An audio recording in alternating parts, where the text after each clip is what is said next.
Good evening, citizens of Portsmouth, city staff, invited guests, my colleagues on council, Mr. City Manager, Madam City Attorney, and Madam City Clerk. I want to welcome everyone to our public work session today, and I would ask that my colleagues please note your attendance electronically. 6 members of the City Council are present. Thank you, Madam Clerk. Yes, sir. And I will now turn the meeting over to Mr. Carter. Sir, you have the floor.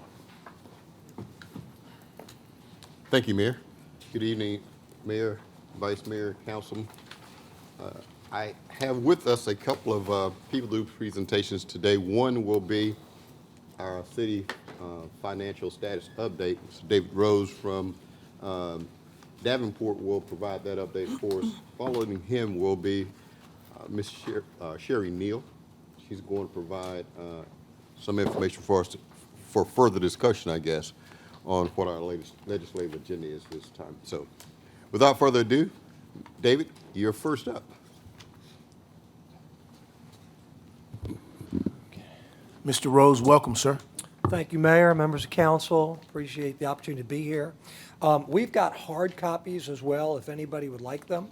So I will take your lead, Mr. Mayor, and we've got them. I think everyone has a copy, Okay, sir, great. so you we've may also proceed. got some for the audience. If anybody'd like, we can put that out as well. We thought perhaps, and if anybody needs them, certainly what we have is public for everyone. So Thank you, sir. we appreciate that. Okay.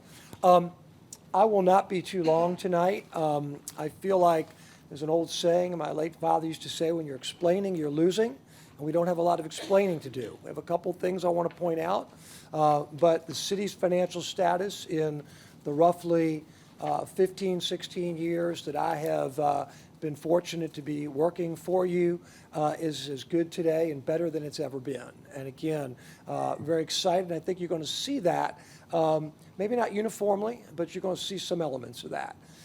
So there, in terms of background, we have served as your financial advisor. One of the major reasons I'm here tonight is that we recently had a very successful bond sale. That sale was to borrow roughly $45 million. The bulk of that tied into the regional jail and capital improvements acquisition. Trey can to expand on that if you'd like, but basically what I'd like to spend the time on is talking about how we had a successful sale, why we had a successful sale, and that ties into that third bullet point, and that is that we've had some very good results with the national credit rating agencies. They are effectively our liaisons or proxies for the investment market. Now, we did not have it across the board all the same. I'm going to talk about that. But by and large, all of the results, bottom line, resulted in a very successful sale. I'm going to give you some of those details. So let's talk about these rating agencies. I've been in front of you before. We've had issues over the years. When I first started with you, we actually had those ratings on either negative outlook or they were dropped down. And that's because the city had an unbalanced budget back in roughly the 2009 timeframe. You also had limited reserves, and over those years, you've made tremendous strides. So with all of that said, there are 3 major rating agencies. You probably have heard of the first 2, Moody's Investors Service and Standard & Poor's. Those are basically the long-standing standard bearers, if you would. And the third rating agency is Fitch. While it's been around a long time, it's relatively new to the credit markets of local governments, I'd say over the last 25 or 30 years. So we have used all of them at different times, but we've always used Moody's and Standard & Poor's. We've used Fitch at times, and I'll talk about that. So why do we care about importance of rating agencies? And that's because basically, as I said, the better you're rated, the easier it is for you to have a good credit, and interest rates will be lower, basically, when you want to borrow money. In addition, they act in effect as outside reviewers. Even though I like to think of myself as being your fiduciary and independent, they really don't care about any local government. They're not located here in Virginia. They are located far outside of this area. So they look in a little bit more distant than even I would. And so it helps to have that review. Third thing is they do a lot of comparatives to you and other local governments, both regionally and nationally. And then they also serve as that independent validation of the strength or weakness, as the case may be, of a local government's operations. So, historically, as I said, we've been using all three at different times. What we have seen, though, recently was several months ago, Fitch changed all of their criteria. All of this is an overstatement. They changed a lot of their criteria. And I know all of you received an email from the city manager where they've been moved into certain factors that are not good for Hampton Roads. Frankly, they're not. One of the things they started to put an emphasis on was how much of your citizenry and others had 4-year or more educational attainment.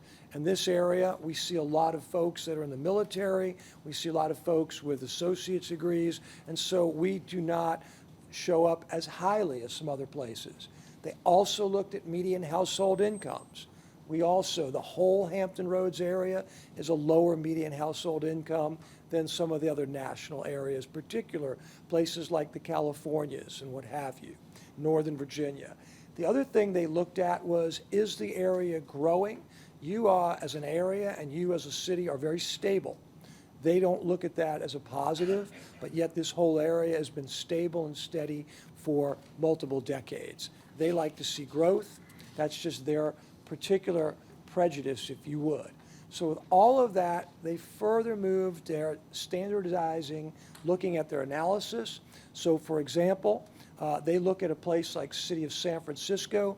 They are the highest rated because their median household incomes are so high. The cost of their homes are very high. Yes, the cost of living is high there. That's the way they look at it. The other two agencies do not look at it that way. We call them agencies. So with all that said, Fitch ended up downgrading a number of local governments, including Hampton here in the Hampton Roads area. They did Roanoke in Southwest Virginia, or closer to Southwest Virginia is the Gateway. They did some other places in Northern Virginia. Nevertheless, you still enjoy a very good rating from them, but just one notch below where you were. So let's take a look at where you are. So in all instances, the three rating agencies, Moody's, Standard & Poor's, and Fitch, still have you in what they call that AA category. That's their terminology, not ours, called very strong. What's interesting, though, is there I've given you that background of what Fitch did. At the same time, Standard & Poor's came out and gave the city of Portsmouth an upgrade and moved you higher to the very top. And I want to show you how they view that. So you now have Moody's stayed right in the middle of that AA2 category, right in the middle.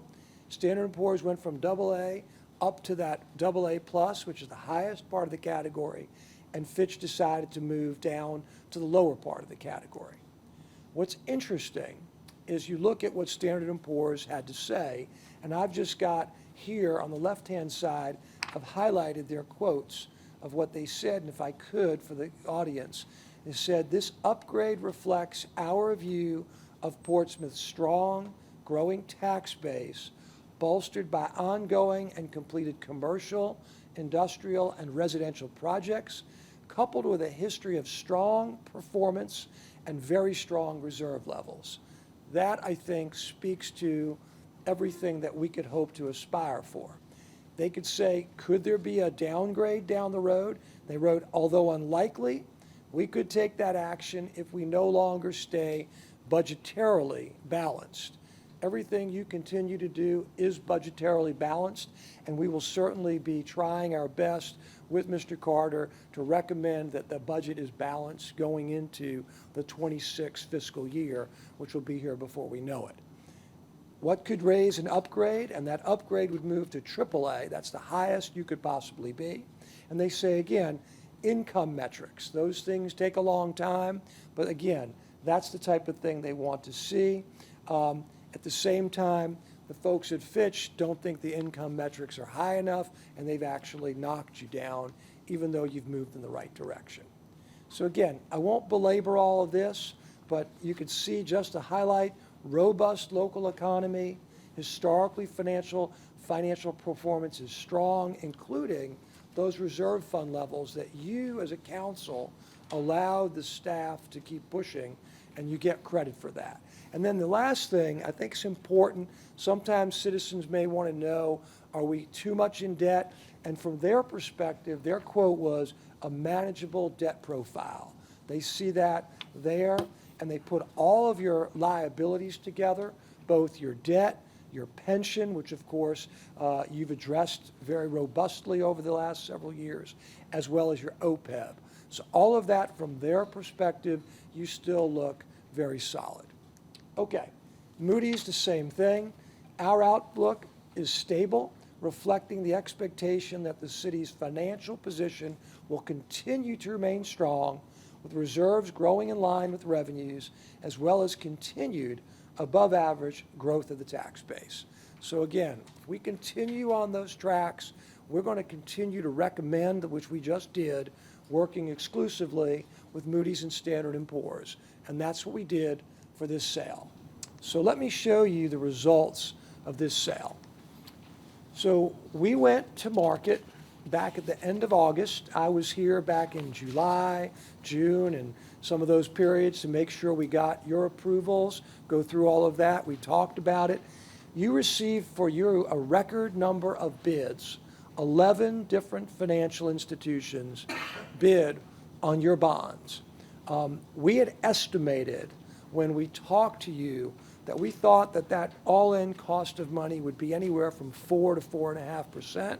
We budget at 5%. So that's what we put in the budget. You ended up borrowing, I'm going to round off here, your all-in fixed rate for 20-year debt was 3.5%, just a shade under 3.5%, which is, again, very, very strong. You could see that the other bidders were right in that range. And in fact, all the bidders were basically less than 0.06 different. That's really strong. So again, excellent results, shade under 3.5%. So what did this mean? Well, this was important because obviously when you did your budget for 25, meaning the fiscal year 25, we have to put dollars in for the multiple of years. Well, you actually ended up having a debt service structure that's $500,000 less per year than what we estimated. That comes in a little over $11 million of less interest that we're going to pay because you've been doing those things you're supposed to do. And so again, you can see we've been able to cut out needlessly $11 million of payments that you otherwise would have to have made. So let me just give a couple reasons why you get all these results. And this is a general fund update. And hopefully a picture's worth 1,000 words. Well, look at that blue. That's your revenues.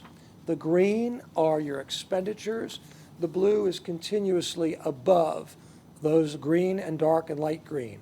What that basically means is that year in and year out, you are running a structurally balanced budget. Not a one-year wonder, not taking one year, moving to another.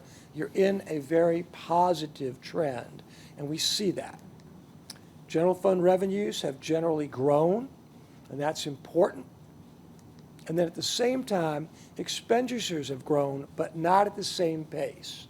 General fund revenues have grown about 5.5%. Expenditures have grown slightly under 4%. So we continue to move in the right direction.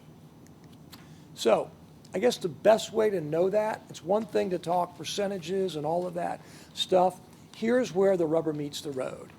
What we call the unassigned fund balance, it's a fancy way of saying what is your rainy day fund? What's your savings account if you're an individual? And what we tried to do, we've got a policy, we meaning the city collectively, that says that we want to try at the end of a fiscal year to have 15% of the funds of a given year that we spend in reserves.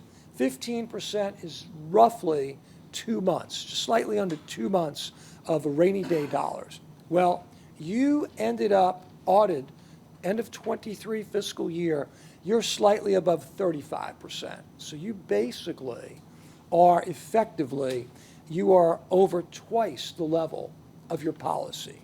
So you are sitting on over $100 million of reserves. Now, for those in the audience that think, all right, maybe we should start giving all that back, I get that. Here's the important thing. That $100 million is earning, on average, something like 5%. That, in turn, goes directly back into the general fund. When those monies go back into the general fund, that further helps keep the tax rate and the pressures down. So that money is actually working for you. And you remember earlier, as I mentioned, we are borrowing money at 3.5%, yet the money is sitting, we're earning 5%.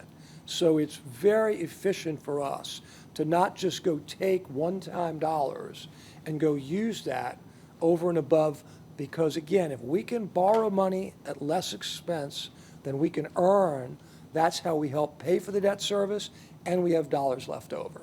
So we're in that mode. And I must tell you, when I started working with you, it was the opposite. The cost of money was expensive, and the earnings were very low, because we had very little money. So again, this is an example of what I'll say the rich get richer, because again, your money is growing and building on itself. And again, your debt service is very much, as they say, is as I said earlier, very manageable. Let's just see how you compare to your neighbors in that, we'll call it the Greater Hampton Roads. And you can see here the peer median is about 20%. You're considerably above that. So with the exception of basically Williamsburg, you are in the best shape of anyone in overall Hampton Roads when it comes to that as a percentage. Then as a sense of, again, all fund balances, a couple ways to look at that, you're basically a shade below the median.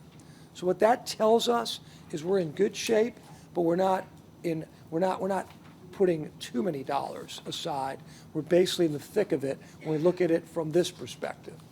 And then lastly, let's talk about your debt profile. Okay? Your debt profile looks a little bit like a ski slope. That's what we like to see. So when we add in what we call your pension obligation bonds, which go away, by the way, in basically a little over a decade, that's a very good thing. What we've got here is a very strong, what we call payout ratio. Fancy word of saying, how fast do we pay our debts down? This is what's important. We've got what's called a 10-year payout ratio at 73%. What does that sort of mean? Well, I'll tell you what it means. If you're fortunate enough to own a home, and your home, let's say, is a typical 30-year mortgage, in 10 years, the average person that owns a home in 10 years has paid off about 25% of their debt. Principal is about 25%. You, on the other hand, after 10 years, you've paid off almost 75% of your debt. What that means is that you are in an excellent position to keep reinvesting with new debt into the city because your debt is being paid off so rapidly. That is not by accident, and that is really another important good support for the long run for the city. One more thing. You notice I put the pension obligations in that gray. Why did I do that? Because, as you know, while the green and the light green is basically paid for by real estate taxes and other taxes, that pension obligation, those dollars there, if you would, yeah, they come from that, but you've always been able to, in effect, have dollars set aside to take care of the pensions, even before we had pension bonds. So the important thing is, when those pension obligations go away in 2037, we're going to still have considerable dollars that are going to be coming in that could then go and convert to take care of future debt on projects we have no idea what they are even right now because it's a decade away. So the point is, if I look at this, I may not be around then, but the point is you start looking at the next 10 to 20 years, you're looking at being in a particularly strong position to do major projects of whatever they are down the road, let alone doing projects in the next several years, should you choose to do that. Lastly on this, you've got some policies. Those policies you've been in sync with, you've been better than those policies. These are just two of them.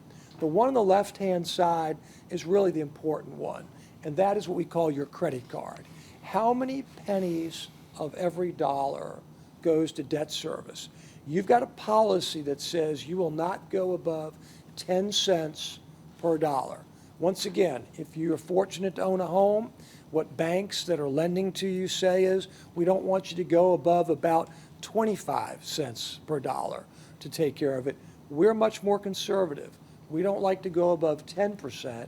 And in fact, as we start to look at the 26 fiscal year that we're basically on the cusp of, right after that, we're well below the 10%. We're down at about 8% and lower. That, again, gives us an opportunity, if we need to, and we will, layer in future debt, and again, not broach our policy. That's part of what helps give us such strong ratings. And again, we've done a series of things, even on the right-hand side, that also is a position of strength. So no matter how you look at it, we are in good shape. We don't take it for granted.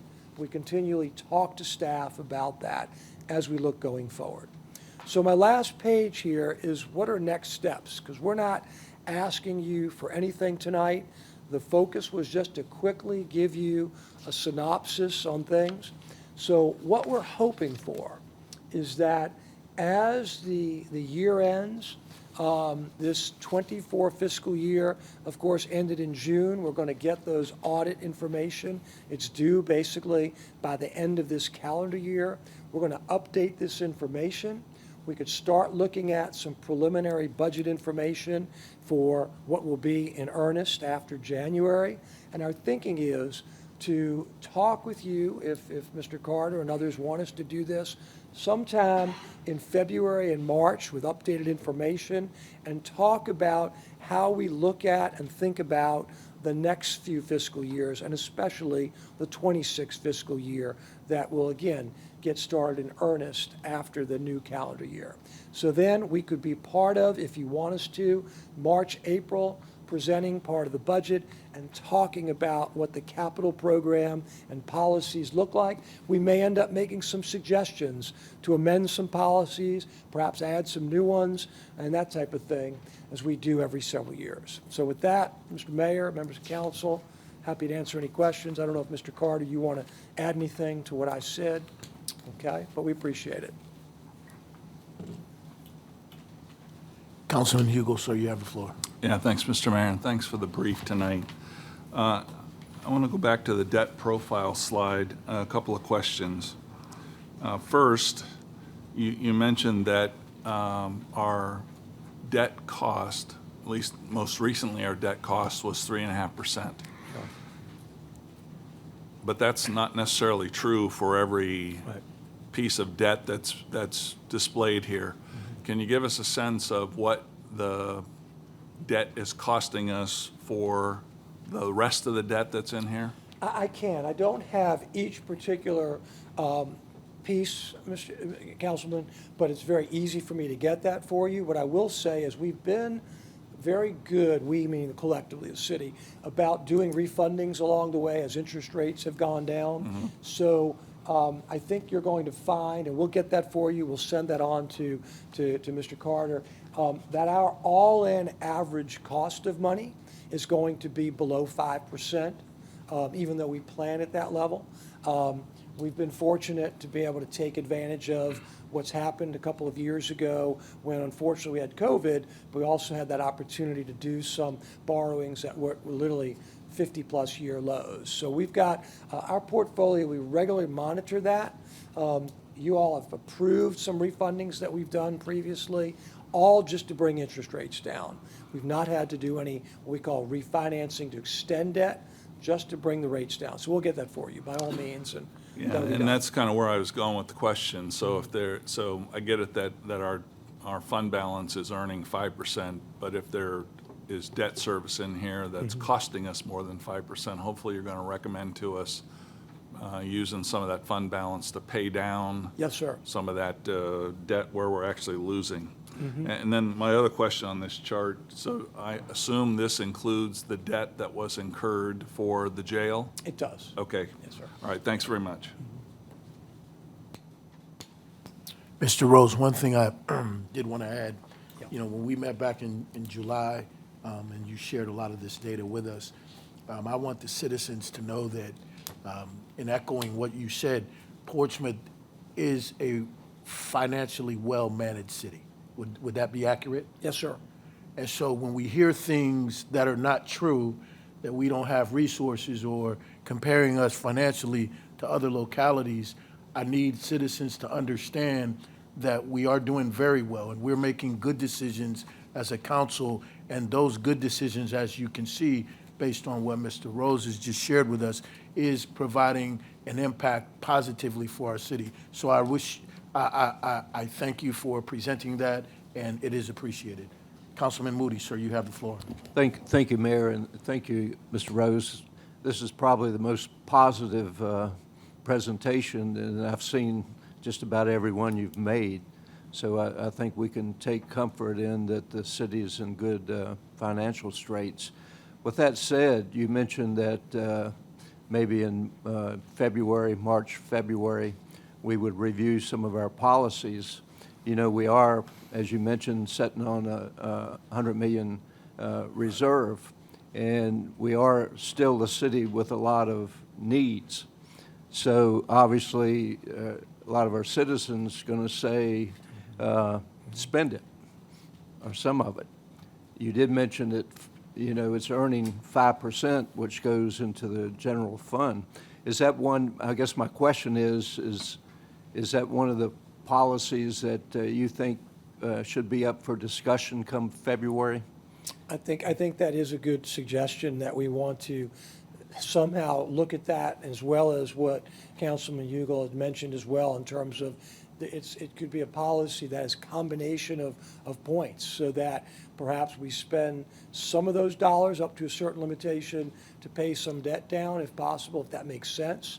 But at the same time, we also do things such as what we call pay-as-you-go, as you know, meaning for capital. I want the citizens to recognize that not all of the capital that the city does is borrowed money. We also do pay-as-you-go, meaning through regular surplus and, you know, balanced budget, you've got that. So we're going to look at that, and we'll work with your staff, which is very, very good.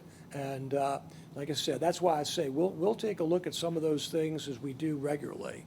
Very much, Mr. Moody. Well, the other thing that councils I've been on have never had a policy on what it's spent for. I've always been of the mind that there should be some type of a policy that these are the things that we would use some of the reserve funds for.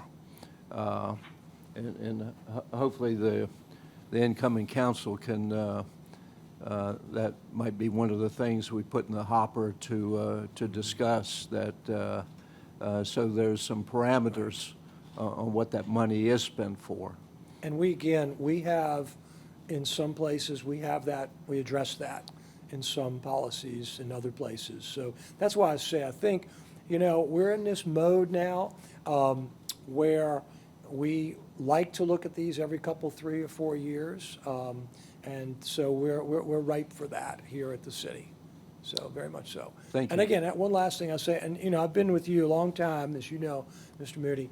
I also want to make sure, though, that inevitably, not because I'm no economist, but inevitably, you know, there's markets and there's cycles and there's ups and there's down. There's going to be another down.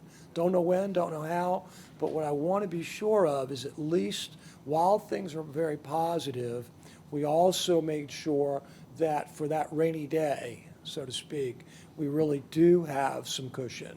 And so it may be where we look at some policies and bifurcate it and maybe add some other things or whatever. So we've got some ideas. And we found, with Mr. Carter, they've been very, very great to work with, and Trey and others. So we're excited if you want us back. That'll be y'all's decision. But if you do, we'll come back and work with staff and have some suggestions. Very good, thanks. Thank you. Thank you, Mr. Rose. And once again, I want to thank Mr. Carter and our finance team for the hard work. This requires a lot of work and effort, and we're grateful to have the finance team and the leadership that we have. So thank you again, and happy Thanksgiving, sir. Thank you. Appreciate it. Y'all be well. Mr. Carter, you have the floor, sir. Thank you, David. Ms. Neal, she's the next contestant. She's going to provide some updates on, on the legislative agenda. All right, Ms. Neal, you have the floor. Thank you, Mr. Carter. Good evening, everyone. City Manager, and I'm sorry, Mayor. He left that fast. Vice Mayor, members of council, good evening. So I'm here this evening so we can review the legislative draft that I presented to you on the 24th of September. At that time, you had requested a few clarifications, you requested a few edits and a few additions. The clarifications had been sent to you prior to the meeting that you had, I think in October, October 24th, I want to say, when you had a public hearing adopting the charter amendments. You had received clarification from the city attorney on the two items, the non-interference and the recall provisions for the charter changes. So tonight, we're going to review again, what was in the package that included the edits and the additions that you had requested at the time. So again, we have 4 charter changes on the recall process and non-interference, the authority for council to remedy evidence-based disparities and discrimination, and the request and authority for the city manager to collect and provide data to support city efforts to address disparity and discrimination. The bottom 2 bullets are based on your disparity studies and your wanting to make sure that the disparity study that you did in dealing with the small business and minority businesses are captured in your charter for future councils to make sure that we are doing a good job in recognizing any disparities that may have existed in that area in the city as far as procurement processes go.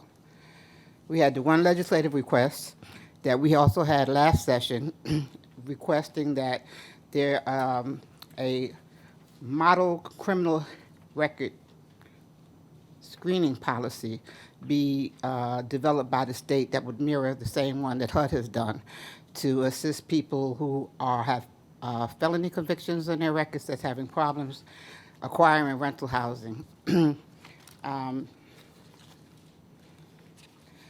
We have state budget requests. Let me go back to this. Let me back up to show you the edits. On the city charger, city council piece, sorry. On your recall process, it was aligned with the state code, and that dealt with changing the number of the required registrations, signatures, and the process. On the non-interference, it was also aligned with the Code of Virginia, and it got rid of the fines and the misdemeanor charges for non-interference in that one. And I did explain the other 2 already. Oops, going the wrong way. And then on this one, again, this is the same bill that we introduced last year. It passed the Senate and the House. It was vetoed by the governor. But the sense of our legislative delegation was that this is a very important issue and that we should take it forward once again. And so it's in the package again for introduction. On the state budget requests, they're the same budget requests that you saw in September. The addition here was for $1,750,000 for the Olympian Sports Complex rehabilitation. That was not in there before. And then you also asked about, or you brought up the issue about tolls not being included in there. So if you see the last bullet, the elimination of tolls and total elimination or another 50% reduction for the Midtown downtown tunnels for Portsmouth residents was added there. On your regional and statewide public policy initiatives, the majority of these are the same as what you were presented in September. On this page, on the next page, what we did add was you brought up the issue about the derelict boats and needing to have that fund extended. So that's been added as a public policy position to increase that fund. And on the fire violence, a public health crisis in America, we have put that in as a public policy statement rather than a city council resolution. Any other changes in here?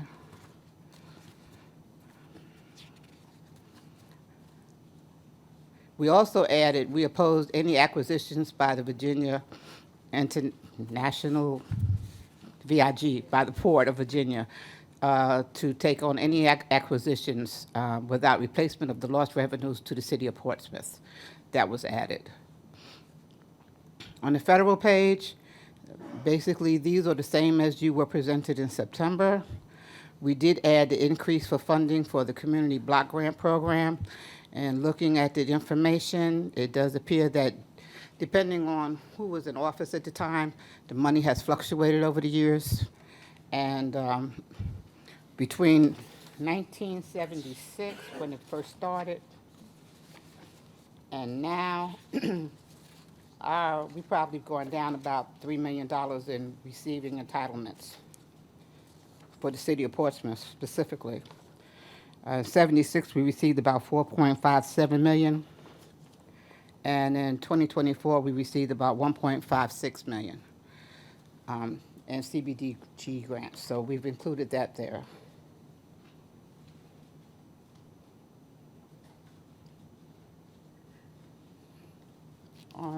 What did I do? Sorry.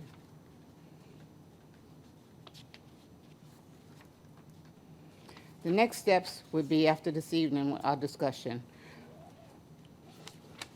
The joint meeting with our delegation was supposed to be tonight, but because we're doing this review, we have pushed it back to the 26th. However, pre-filing ends on the 25th.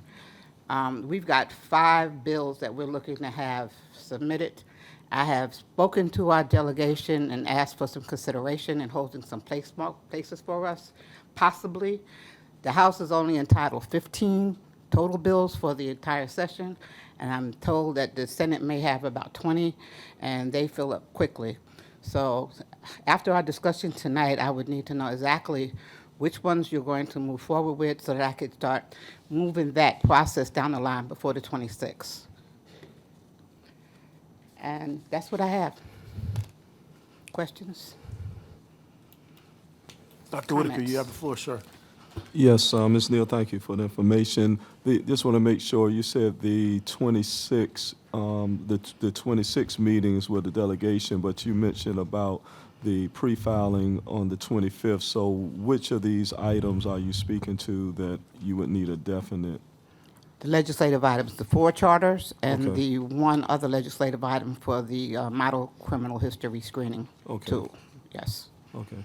And also, I don't know if this is for you or the city attorney, but the language for the 3rd bullet, authority for council to remedy evidence-based disparities and discrimination, it mentions remedy evidence-based disparities. Just want to make sure, is the language of anecdotal still included in that amended? Mayor, may I speak? Madam Attorney, you have the floor. Thank you. We have a preliminary draft that includes the word direct evidence by minority-owned businesses or women-owned businesses of the impact of race by discrimination or otherwise. Anecdotal leads to a bit of dicta from the Supreme Court case, which we felt weakened our position. What we did was replace it with language that we have seen that would withstand review, which is direct evidence, which is essentially the same thing. Okay, Yep. all right, thank you. Councilman Hugo, sir, you have the floor. Yeah, thanks, Mr. Mayor. So I want to follow up to the question that Councilman Whitaker asked. So on these on the third charter item, the evidence-based disparity and discrimination item, there was some specific language that was written in. So the anecdote question was one, but there was another where the specific language was limited to race, did not include gender or disabilities. Have we modified the specific language to include those things? Mayor. Madam Attorney, you have the floor. Thank you, Mayor. Councilman, we have not, because we are basing this off of what we have in our disparity studies. And because our disparity studies specifically linked to those things related to race, gender is already widely recognized as a position that we can use. Disability was not part of disability was not part of the protected classes that we had asked to be reviewed under the disparity study. Specifically, race was, and so because we have the support for that, which is the impetus for this charter change, we did not include that in this particular provision. Okay, and just for clarity's sake, there's nothing that requires a charter change to implement the outcome of the disparity study. Is that true? That's true. Okay.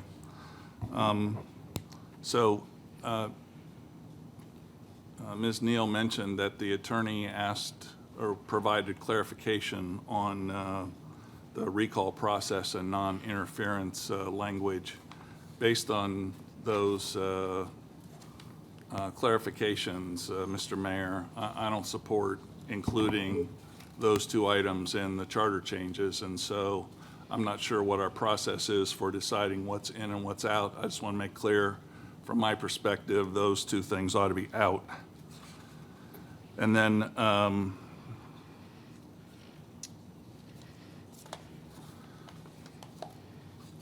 the Surgeon General firearm violence, so Ms. Neal, so now I'm on page 9, I guess. So we had kind of doctored up the Surgeon General's actual statement and clipped out a bunch of stuff, and you just addressed that we just did something different, but I didn't understand what you told me we did different. Mayor Glover? Ma'am, you have the Councilman floor. Hugo. Ms. Councilman Neal, you Hugo. have the floor. During our discussion for the committee, we actually looked at the package that you had presented. Yep. And we discussed it, and it seemed like it would be a huge undertaking to try to write that into some sort of a council resolution. And therefore, it was thought that we should include it as a public policy initiative, encouraging the General Assembly to adopt the information in here as they go forward with their various legislation and budget. And so by that you mean we've recommended that they include it in whole?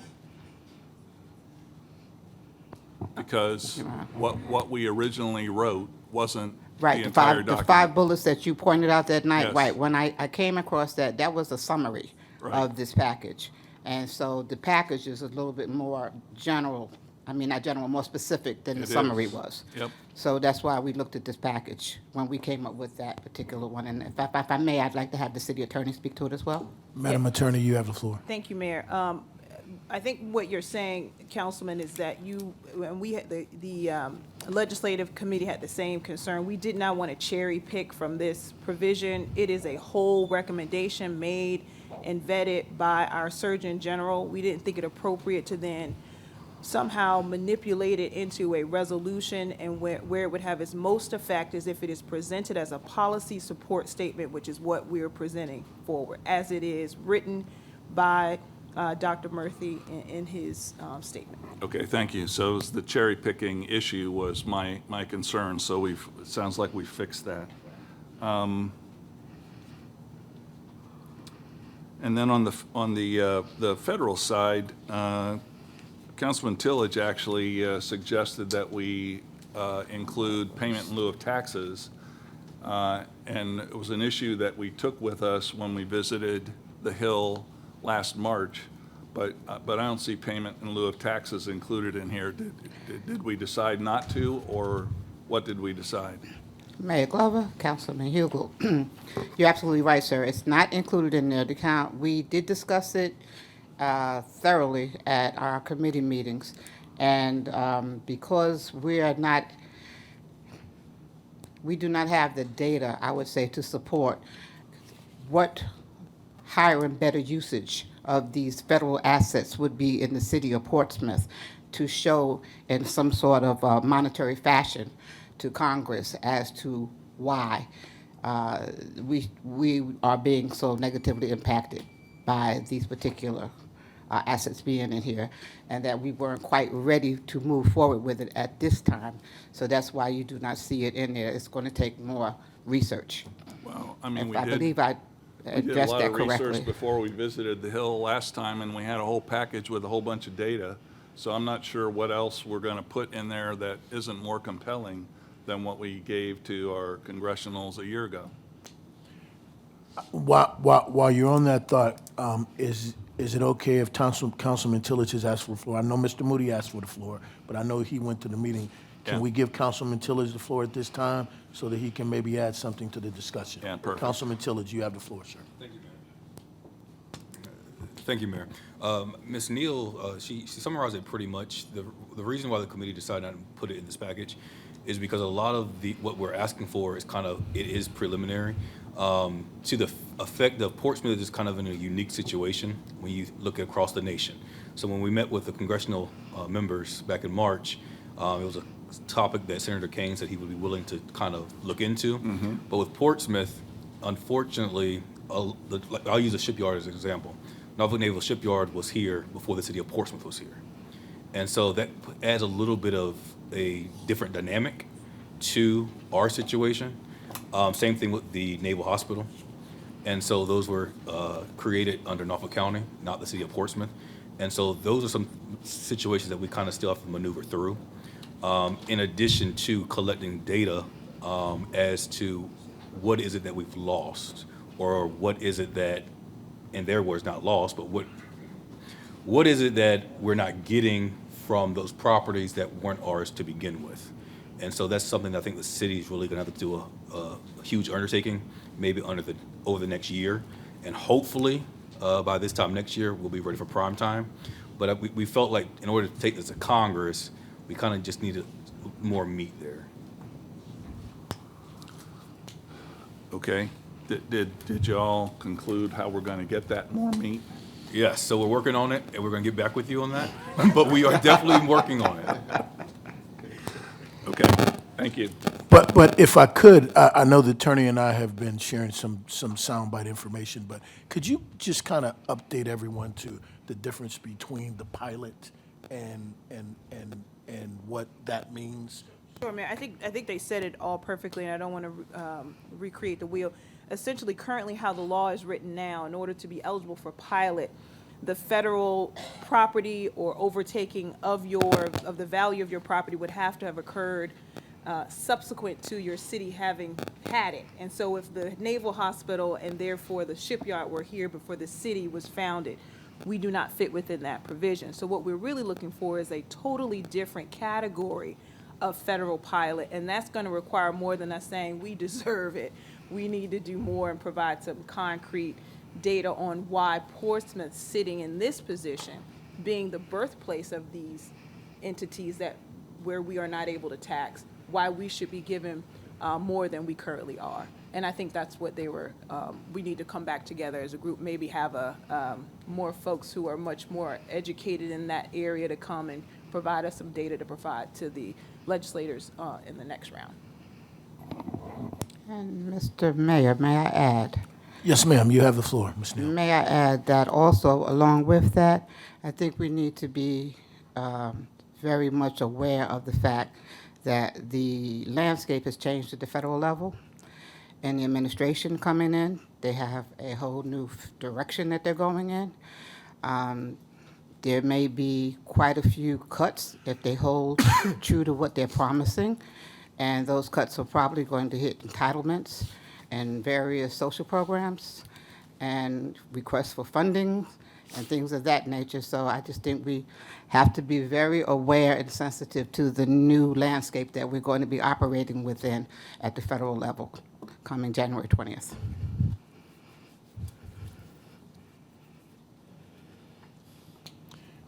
Mr. Moody, you have the floor, sir. Under the state budget request on page 6, the elimination of or a 50% further reduction in tolls at the Midtown tunnels for Portsmouth residents. I would think that that sounds good, but I think that that probably doesn't have a snowball chance in Hades of passing to that extent. But there's another problem with tolls that I think was compounded during COVID. And I'm sure all of you have been at a stoplight and seen state tags that are 2 years, 3 years expired. And that is because that the toll debt that is holding up people, working men and women, from getting their state license renewed.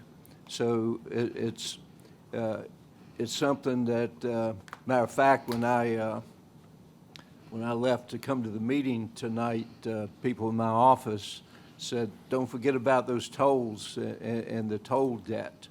I said, "Toll debt?" Yeah, and they explained what they're talking about.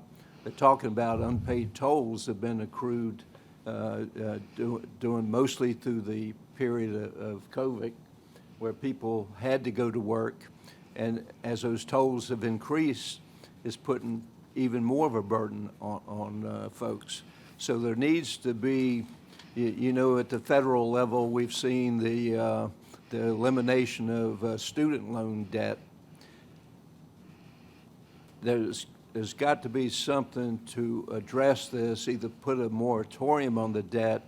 There's got to be some strategy out there to make these people whole again, so they can get legal with the state tags and the other things that are involved, even inspections and what have you. So there's bound to be some localities that somewhere that have addressed a similar situation, but I guess I'm talking more to my colleagues now.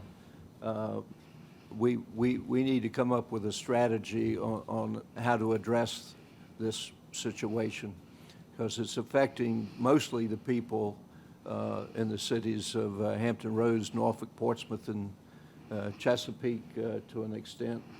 But it's not going to go away. And I understand law enforcement is really, unless people get pulled for some other situation, they're not pulling them over necessarily for just that. So it's a problem. It's a problem nobody's talking about, but we need to do something about it. I don't know the answer, but I know there needs to be some discussion on some possible solutions, whether it be debt forgiveness for a period of time or some type of moratorium so no new debt is accruing. So that's my spiel on that. Colleagues, y'all certainly are aware of that situation. I see heads nodding. I think some of us are, but I know Councilman Tillage asked for the floor, and we'll continue that discussion. Yeah. Thank you, Councilman Mayor. Tillage. Thank you, Mayor. To Councilman Moody, your point is very valid, and it's a real situation. At the VML conference that we went to just last month, that was one of the subjects that came up in the policy, was in regards to police officers and stopping individuals. And they found that, of course, in this area, that's one of the high issues has been people not able to get registration due to tolls. However, I think it's going to be an initiative that Portsmouth is going to have to lead the way on, because when looking at other localities, they want to jump on when it's time to get relief, but nobody wants to jump on to fight this type of fight. And so I think that, you know, if this council, which I think majority of this council does believe that, I think it would be good to add to it.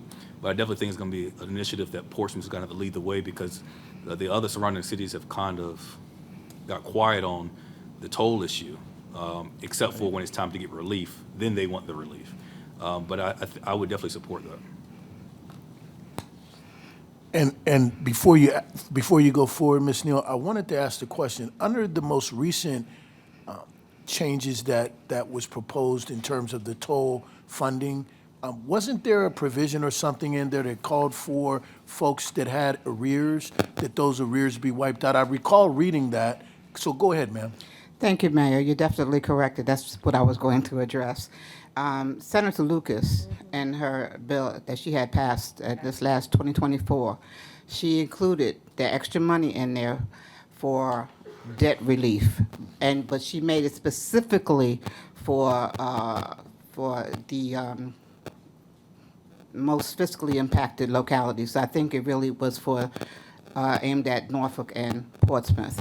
The issue now is that the other localities, and I just had a legislative liaison meeting a couple of days ago with my peers, the counterparts, and Chesapeake and them are pushing to have it expanded, as Councilman Tillage was saying, because they feel that they also should be getting some of this relief. But as Councilman Tillage stated, we've been leading the charge on this since its inception, with little or no assistance from Norfolk or any other city that's impacted by this. So whatever council decides they want to do as far as trying to broaden that, that's up to council. And of course, we'll do what we have to, we'll do what we need to do. But to your point, yes, sir, you're absolutely right. There is debt relief out there. Now, whether or not that portion of the budget has been implemented yet, I think I heard at one of the recent meetings we had at HR PDC TPO that it hadn't quite been implemented just yet, but there is a provision in the budget, the state budget, to handle that.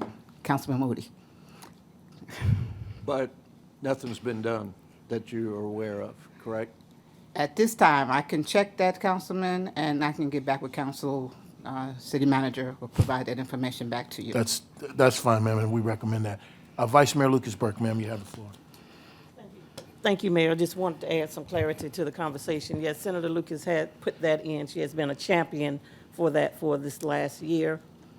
January will be when people can apply for that relief, and they also will include 14 free trips through the tunnel. So there has been a state senator who has been championing the toll issues for us for the past 2 years. And if I could, in summary, you're exactly right. I think at the regional level, we absolutely are looking at taking up that issue more appropriately. And I agree with you. It is a regional issue, but Portsmouth and Norfolk are the most adversely impacted. So we will continue to move that forward with our legislative folks in that regard, okay? Thank you. Thank you, ma'am. We've gone through the legislative initiatives, state legislative initiatives, and now I would ask that my colleagues that we take up each of the 4 items and call for ask for a consensus on each item. Consensus doesn't mean that it is the vote, but we have to give our legislative stalwart over there, Ms. Neal, some direction. So I would ask that we take them one at a time. And so on the recall process, if you are in favor of having this added as a charter change, please give a show by your hand with a consensus in favor of.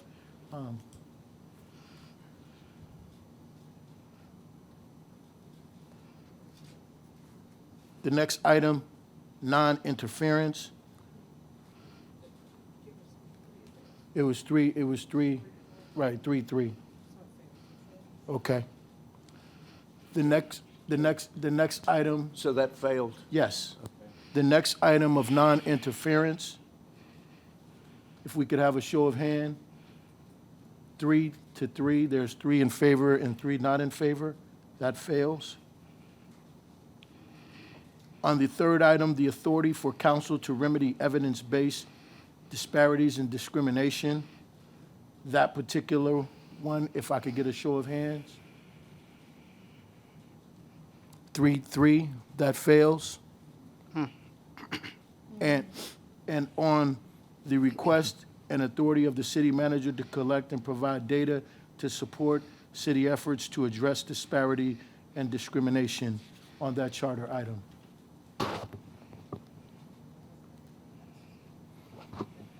That passes 6-0.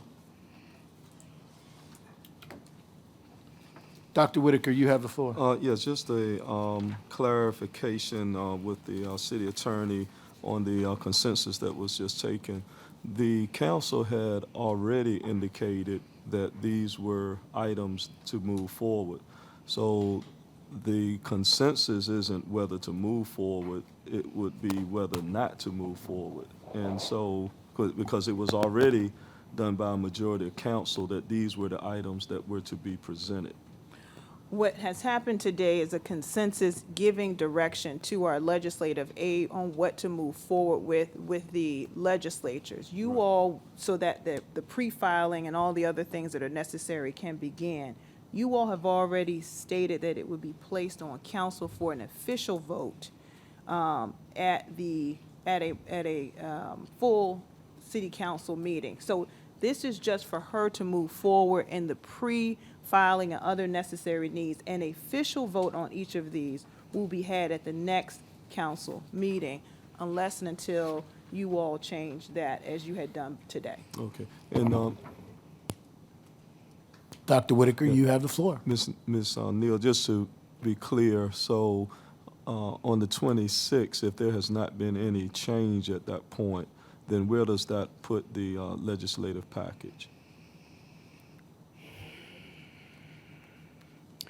Mayor Glover, Councilman Whitaker. It would be up to our legislators whether or not they still have bandwidth to put them in at that time. You know, they have their own agendas as well. They have other people that's coming to them, asking them for requests.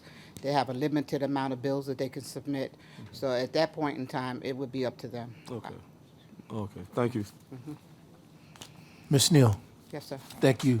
Oh, hold on. Councilman Tillage, sir, you have the floor. Thank you, Mayor. There is one last item about the Yes. residential landlord that we need to get the consensus on as well. Thank you, sir, for bringing that up. Are we all prepared to move forward with a consensus by show of hands on the Residential Landlord and Tenant Act? All those in favor, please give a show by raising your hand.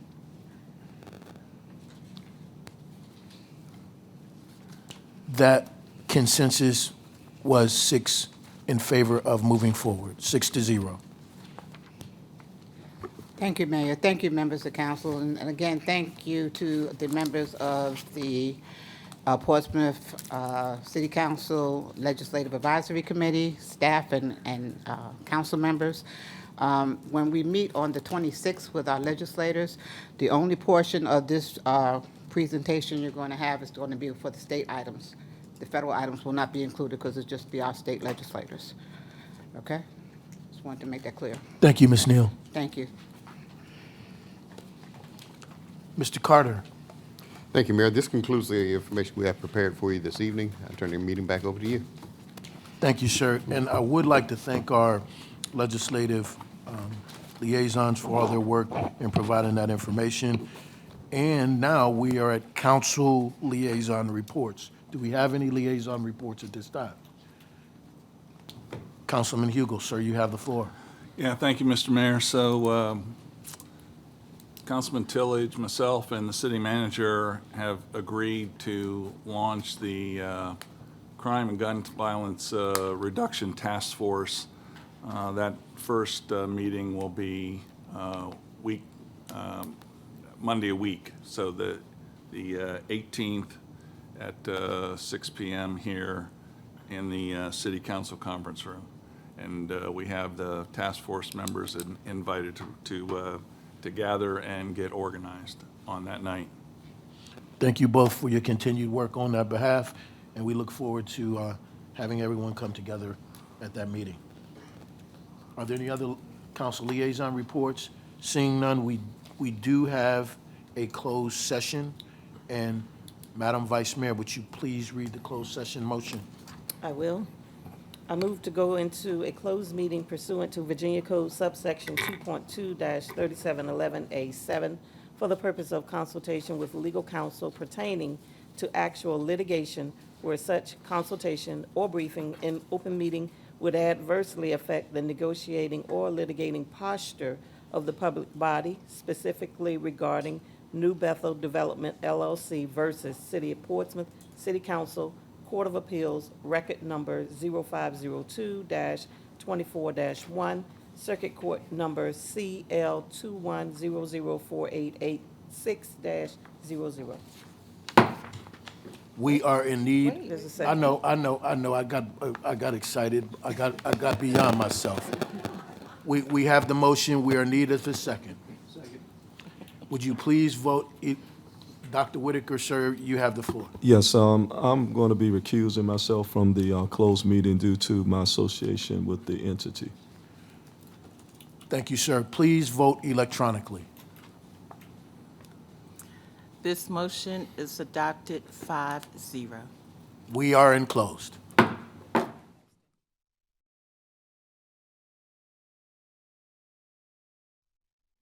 Ladies and gentlemen, we do have a need to certify coming out of close. So, Vice Mayor, would you please read the certification? I will.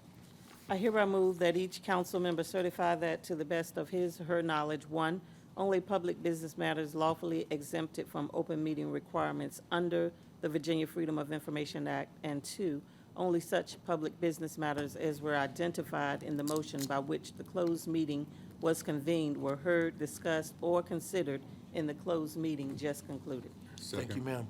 We have a second? Second. Please vote electronically. This item is adopted 5-0 with one abstention. Yes, ma'am. And so our work session is adjourned. We will reconvene at 7:10. 7:10.